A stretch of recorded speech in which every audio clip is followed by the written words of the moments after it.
찬송가 502장으로 찬송하겠습니다. 502장 찬송입니다.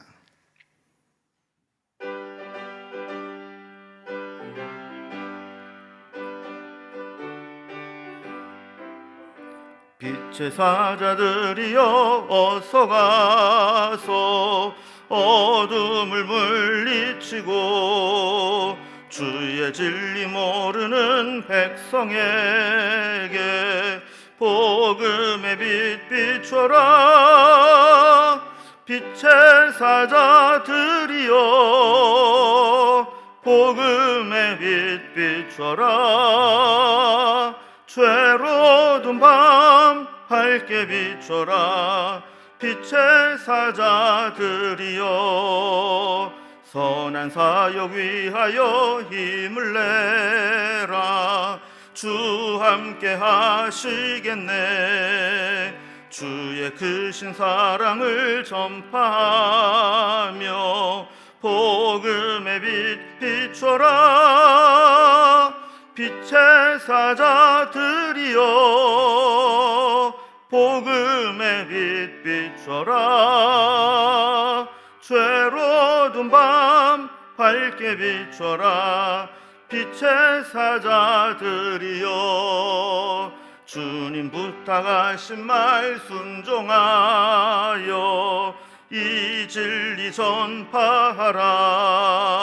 산을 넘고 물 건너 힘을 다해 복음의 빛 비춰라. 빛의 사자들이여 복음의 빛 비춰라. 죄로운 밤 밝게 비춰라. 빛의 사자들이여 동서남북 어디나 땅끝까지 주님만 의지하고 눈 어두워 못 보는 백성에게 복음의 빛 비춰라. 빛의 사자들이여 복음의 빛 비춰라. 죄로운 밤 밝게 비춰라. 빛의 사자들이여. 함께 나눌 하나님 말씀은 구약성경 말라기서 1장 1절에서 14절까지 말씀입니다. 말라기서 1장 말씀을 제가 봉독하겠습니다. 여호와께서 말라기를 통하여 이스라엘에게 말씀하신 경고라. 여호와께서 이르시되 내가 너희를 사랑하였노라 하나 너희는 이르기를 주께서 어떻게 우리를 사랑하셨나이까 하는도다. 나 여호와가 말하노라. 에서는 야곱의 형이 아니냐. 그러나 내가 야곱을 사랑하였고 에서는 미워하였으며 그의 산들을 황폐하게 하였고 그의 산업을 광야의 이리들에게 넘겼느니라. 에돔은 말하기를 우리가 무너뜨림을 당하였으나 황폐된 곳을 다시 쌓으리라 하거니와 나 만군의 여호와는 이르노라. 그들은 쌓을지라도 나는 헐리라.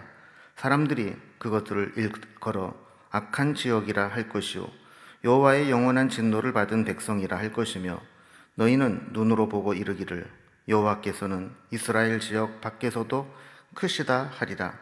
내 이름을 멸시하는 제사장들아 나 만군의 여호와가 너희에게 이르기를 아들은 그 아버지를 종은 그 주인을 공경하나니 내가 아버지일진데 나를 공경함이 어디 있느냐.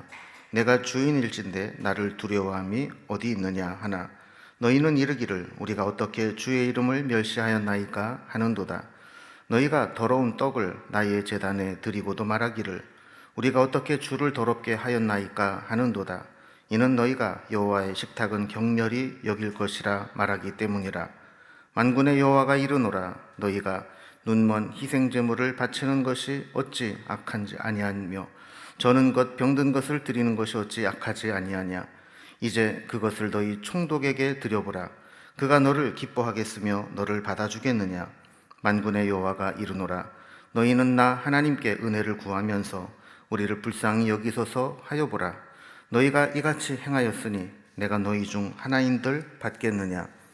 만군의 여호와가 이르노라. 너희가 내 제단 위에 헛되이 불사르지 못하게 하기 위하여 너희 중에 성전 문을 닫을 자가 있었으면 좋겠도다. 내가 너희를 기뻐하지 아니하며 너희가 손으로 드리는 것을 받지도 아니하리라. 만군의 여호와가 이르노라. 해 뜨는 곳에서부터 해 지는 곳까지의 이방 민족 중에서 내 이름이 크게 될 것이라. 각처에서 내 이름을 위하여 분향하며 깨끗한 제물을 드리리니 이는 내 이름이 이방 민족 중에서 크게 될 것임이니라. 그러나 너희는 말하기를 여호와의 식탁은 더러워졌고 그 위에 있는 과일 곧 먹을 것은 경멸히 여길 것이라 하여 내 이름을 더럽히는도다. 만군의 여호와가 이르노라. 너희가 또 말하기를 이 일이 얼마나 번거로운고 하며 코웃음치고 훔친 물건과 저는 것 병든 것을 가져왔느니라. 너희가 이같이 봉헌물을 가져오니 내가 그것을 너희 손에서 받겠느냐. 이는 여호와의 말이니라. 짐승 떼 가운데 수컷이 있거늘 그 서원하는 일에 흠 있는 것으로 속여 내게 드리는 자는 저주를 받으리니 나는 큰 임금이요 내 이름은 이방 민족 중에서 두려워하는 것이 됨이니라. 만군의 여호와의 말이니라. 아멘. 오늘부터 며칠 동안 구약 성경의 마지막 성경인 말라기서의 말씀을 살펴봅니다. 배경을 좀 살펴보면 이스라엘 백성들이 바벨론 포로에서 다시 돌아오게 되죠. 이스라엘 백성들은 돌아오면서 큰 기대를 가지고 왔습니다. 그러나 막상 돌아와 보니 기대했던 것보다 훨씬 힘든 시간들을 보내야만 했습니다. 저들은 돌아가기만 하면 다시 옛날 다윗 왕국의 전성기를 회복할 줄로 알았지만 독립되고 안정되고 번성된 나라를 얻기보다는 사실 현실적으로 많이 힘들고 또 암담한 현실을 맞이해야만 했습니다. 그래서 세월이 흐르면서 저들은 하나님에 대한 믿음 자체도 흔들리기 시작했고 또 세상적으로도 타락의 길로 들어서게 되었습니다. 이런 상황에서 말라기는 하나님을 대변하여 백성들과 논쟁을 벌이는 형식으로 말씀이 기록되어 있습니다. 오늘은 그 중에 두 가지 논쟁을 기록하고 있습니다.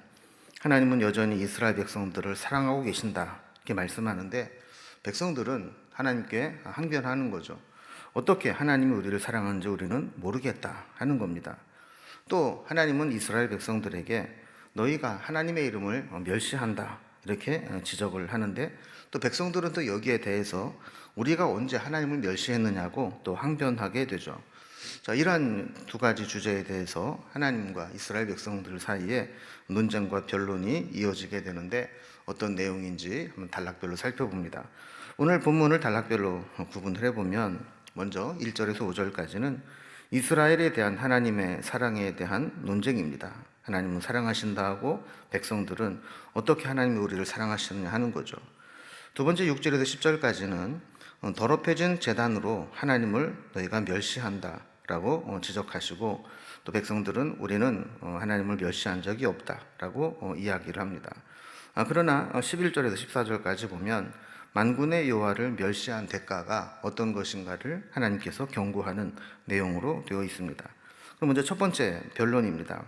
이스라엘에 대해서 하나님은 사랑하신다 그러고 백성들은 하나님이 어떻게 우리를 사랑하시느냐 이렇게 이야기하는 논쟁이죠. 포로에서 돌아온 백성들은 고생을 많이 했습니다. 성벽을 재건하고 성전을 새롭게 건축하며 새로운 세상을 꿈꿨습니다.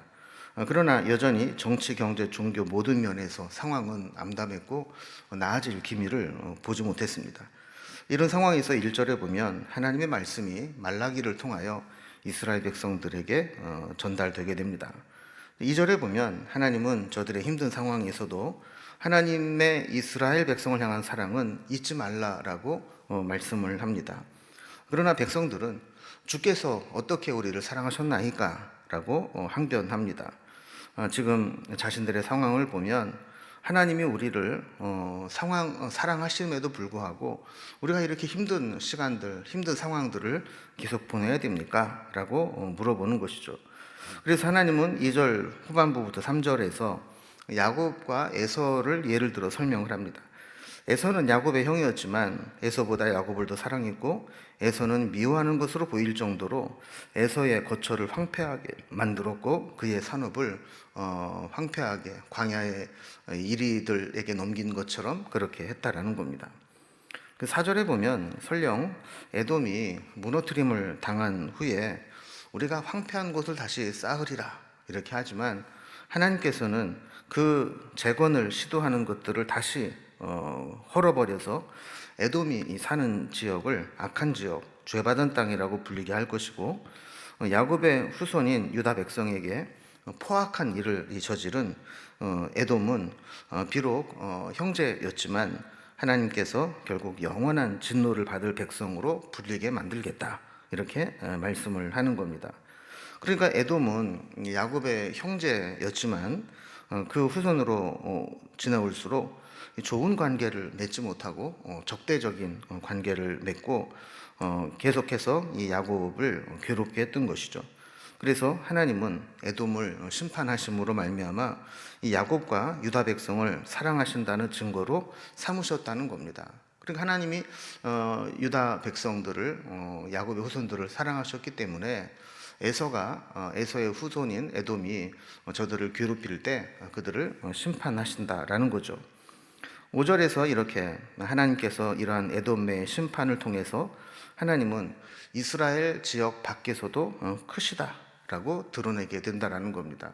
그러니까 저들은 이제 이스라엘 백성들 가운데만 하나님 계신 줄 알았는데 하나님은 이스라엘을 넘어서 에돔에까지 심판하심으로 하나님의 능력과 주권을 행사하신다는 것을 깨닫게 된다라는 거죠.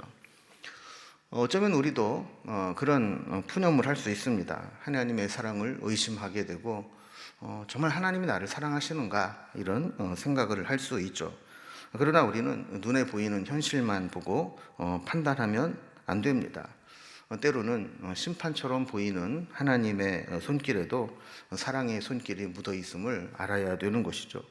이렇게 첫 번째 논쟁, 하나님이 이스라엘을 사랑하신다라고 했을 때 그 사랑에 대한 논쟁이 끝나게 됩니다. 이제 두 번째로 하나님을 멸시한다라는 것에 대한 논쟁입니다. 그래서 하나님은 더럽혀진 제단을 보면서 너희가 나를 멸시했다 이렇게 말씀을 하시고 또 백성들은 우리가 언제 하나님을 멸시했나냐고 항변하게 되죠. 자, 이렇게 두 번째 논쟁은 하나님 멸시에 관한 논쟁입니다. 6절 말씀을 보면 충격적인 말씀으로 시작합니다. 내 이름을 멸시하는 제사장들아 이렇게 시작을 하죠. 원래 제사장들은 누구보다도 하나님을 두려워하고 하나님을 온전히 섬겨야 하는 자들입니다. 그런데 하나님은 그 제사장들이 하나님의 이름을 멸시한다라고 평가함으로 시작합니다. 계속된 말씀을 보면 하나님 이렇게 물으시죠. 아들은 그 아버지를, 종은 그 주인을 공경하는데 내가 아버지인데 너희가 아버지 되는 나를 공경하는 모습이 어디서 찾아볼 수 있겠느냐. 또 하나님께서 저들의 주인이신데 이스라엘 백성들이 하나님을 두려워하는 모습이 어디 있느냐 이렇게 물어보시는 거죠. 근데 백성들은 적반하장으로 나옵니다. 우리가 어떻게 주의 이름을 멸시하나이까 이렇게 하면서 자신들은 하나님을 멸시한 적이 없다 이렇게 이야기를 하는 겁니다. 자, 그러면 저들이 하나님을 멸시했다는 근거가 무엇인지를 입증해야 되는데 하나님께서 이제 7절 말씀을 보면 이렇게 이야기합니다. 이스라엘 백성들은 더러운 떡을 제단에 드리고도 우리가 어떻게 주를 더럽게 하였나이까 하는데 속으로는 여호와의 식탁은 경멸이 여길 것이라 이렇게 말한다는 겁니다. 그러니까 자기네들이 뭐 대놓고 그러진 않았지만 속마음으로 아니면 자기네들끼리 말하기를 우리는 하나님의 식탁은 그냥 대충 해도 돼 이렇게 한다라는 거죠. 하나님은 보이시지도 않고 또 재물을 불로 태워드리면 어차피 다 태워드리고 남는 것이 없다면 뭐 굳이 좋은 것으로 할 필요가 있겠는가, 합당하지 않은 것으로 대충 해도 된다 이런 생각을 하면서도 정작 하나님 앞에서는 우리가 어떻게 주를 더럽게 했느냐 이렇게 이야기를 한다는 거예요. 자, 그러면 하나님은 더 구체적인 증거를 제시합니다. 8절에 보면 너희가 눈먼 희생제물을 바치는 것이 어찌 악하지 아니하며 저는 것 병든 것을 드리는 것이 어찌 악하지 아니하냐. 자, 이렇게 말씀을 하면서 물어보는 거죠. 너희는 나에게 이렇게 저는 것, 합당하지 않은 것, 악한 것, 병든 것들을 드리는데 만약에 똑같은 것을 너희 총독에게 한번 드려봐라. 그럼 총독이 그거를 받고 기뻐하겠느냐? 너희가 바치는 것을 기쁨으로 받아주겠느냐? 이렇게 반문을 하는 거죠. 9절에 보면 그런 제물은 총독도 받지 않는데 그따위를 하나님께 바치면서 은혜를 구하고 불쌍히 여겨달라고 하면 총독이 또 하나님이 그것을 받아 주겠느냐 하는 거죠. 그래서 10절 말씀을 보면 하나님은 차라리 그런 제물을 바치지 못하게 성전문을 닫을 자가 있으면 좋겠다, 이렇게 말씀하는 겁니다. 그러니까 하나님은 그런 제물을 바치는 자를 기뻐하지도 않으시고 그런 제물을 기쁨으로 받지도 않으신다라는 겁니다. 하나님은 우리의 겉으로 나타난 것뿐만 아니라 우리의 마음과 우리의 태도도 다 분별하시고 아시는 분입니다. 그래서 겉으로는 제사를 드리고 제물을 바치는 종교적 형식은 다 갖추었지만 그들 마음속에 하나님을 경홀히 여기고 하나님께 드릴 제물을 부당한 것들, 부적절한 것들로 드리게 될 때 하나님은 그것을 기뻐하지 않으신다라는 겁니다. 자, 이렇게 증거를 통해서 이스라엘 백성들이 하나님을 멸시한다라는 사실을 입증하신 후에 세 번째 단락을 보면 이렇게 하나님을 멸시한 대가가 무엇인가를 말씀합니다. 자, 하나님은 이렇게 멸시하는 제물을 기뻐하지 않고 받지도 않으신다 그랬습니다. 그런데 반면에 유대인들, 하나님 백성들 중에서는 그런 잘못된 제물을 드린 자들이 있지만 또 반면에 이방인 중에서라도 하나님을 온전히 섬기고 또 깨끗한 제물을 바치는 자가 있다면 그 사람이 이방인이라 할지라도 그 제물을 받으시겠다라는 겁니다. 그 11절 말씀을 보면 해 뜨는 곳에서부터 해 지는 곳까지의 이방 민족 중에서 내 이름이 크게 될 것이라. 각처에서 내 이름을 위하여 분향하며 깨끗한 제물을 드리리니 이는 내 이름이 이방 민족 중에서 크게 될 것임이니라. 이렇게 말씀합니다. 그러니까 이렇게 이방인들도 하나님을 알기만 한다면 하나님 앞에 정성을 다해 깨끗한 제물을 드리는데 하나님 백성이라고 자처하는 자들이 그렇게 하지 못하고 하나님 앞에 부적절한 제물을 드리는 것, 이게 가당키냐 하냐 하는 것이죠. 그래서 12절 말씀 보면 여호와의 식탁이 더러워졌고 그 위에 있는 과일, 경멸이 여길 만한 아무거나 놓아도 무슨 상관이냐 하면서 하나님의 이름을 더럽혔다라는 것입니다. 하나님께서는 하나님께 하는 것을 보면 하나님에 대해 우리가 어떤 태도를 가지고 있는지를 다 아시는 겁니다. 우리가 신앙생활하는 자세나 태도만 보아도 우리가 하나님에 대해서 어떤 자세를 가지고 있는지, 하나님을 정말 귀하게 여기고 경외하는지, 아니면 하나님을 무시하고 아무렇지도 않게 대충 생각하는지 알게 되는 거죠. 13절에 보면 이스라엘 백성들의 이러한 마음으로 드리는 이 예배가 얼마나 잘못되었는가를 지적합니다. 저들은 하나님 앞에 제사를 드리고 예물을 바치는 것을 대해서 이 일이 얼마나 번거로운고 하면서 코웃음치고 하나님 앞에 드린 제물도 가만히 보면 심지어 훔친 물건, 그리고 저는 것, 병든 것, 이런 것들을 가지고 와서 하나님 앞에 봉헌물이라고 갖다가 바쳤다라는 겁니다. 자, 그렇다면 하나님께서 이런 것들을 다 알고 계시는데 그것을 하나님이 기쁨으로 받아줄 수 있겠느냐, 이렇게 물어보시는 거죠. 그래서 14절 말씀을 보면 하나님께 짐승 곧 수컷을 제물로 바치겠다, 이렇게 서원을 해놓고 막상 좋은 수컷을 바치려고 생각을 하니까 아까운 마음이 들어서 흠 있는 것을 속여서 하나님 앞에 바쳤다라는 겁니다. 이어서 하나님을 멸시한 대가가 어떤 것인가를 말씀하는데 이런 자는 저주를 받으리니 나는 큰 임금이요라고 말씀을 했습니다. 이 공동 번역에 보면 이것을 천벌을 받을 것더라, 이렇게 번역을 했습니다. 하나님은 큰 임금이시고 이방 민족들도 두려워할 만한 위대한 왕이신데 정작 하나님 백성들은 겁도 없이 하나님을 멸시하고 함부로 대했는데 그 대가가 크게 받을 것이다라는 말씀입니다. 오늘 말씀을 보면 우리가 말로 하나님을 사랑한다, 하나님을 섬긴다, 이렇게 하는 것은 의미가 없다는 겁니다. 정말 하나님을 내가 사랑하는지 경외하는지 하는 것은 우리가 하나님을 예배하는 태도, 헌금하는 자세, 하나님 앞에 서원한 것을 갚는 모습, 말씀에 순종하는 삶, 이런 것들을 통해 증명되고 드러나는 것이지 말로 하는 것은 의미가 없다라는 겁니다. 우리도 말라기를 통해 지적하신 그 말씀대로 말로만 하나님을 섬기고 형식적으로 종교 행위를 하는 것이 정말 하나님을 경외함으로 잘 섬기는 것이라고 착각하고 있지는 않은지 우리 자신을 돌아보면서 저들이 받았던 책망을 받지 않고 우리의 온 마음과 중심으로 하나님을 섬길 수 있기를 주님의 이름으로 기원합니다. 기도하겠습니다. 하나님 아버지, 우리는 영적으로 우매해서 하나님의 그 큰 사랑을 입고도 하나님이 정말 우리를 사랑하시는가 이렇게 의심할 때가 있습니다. 또한 하나님의 사랑을 악용해서 하나님을 경외하지 못하고 멸시하며 살아오면서도 우리가 어떻게 하나님을 멸시하겠는가 하며 착각할 수 있습니다. 오늘 말라기를 통해 유다 백성들에게 주셨던 경고의 말씀을 우리도 새기게 하여 주셔서 언제나 하나님의 그 크신 사랑을 잊지 않게 하시고 그 하나님을 대하는 우리가 하나님 경외하는 마음으로 주님을 전심으로 섬길 수 있는 신앙을 끝까지 유지할 수 있도록 인도해 주시옵소서.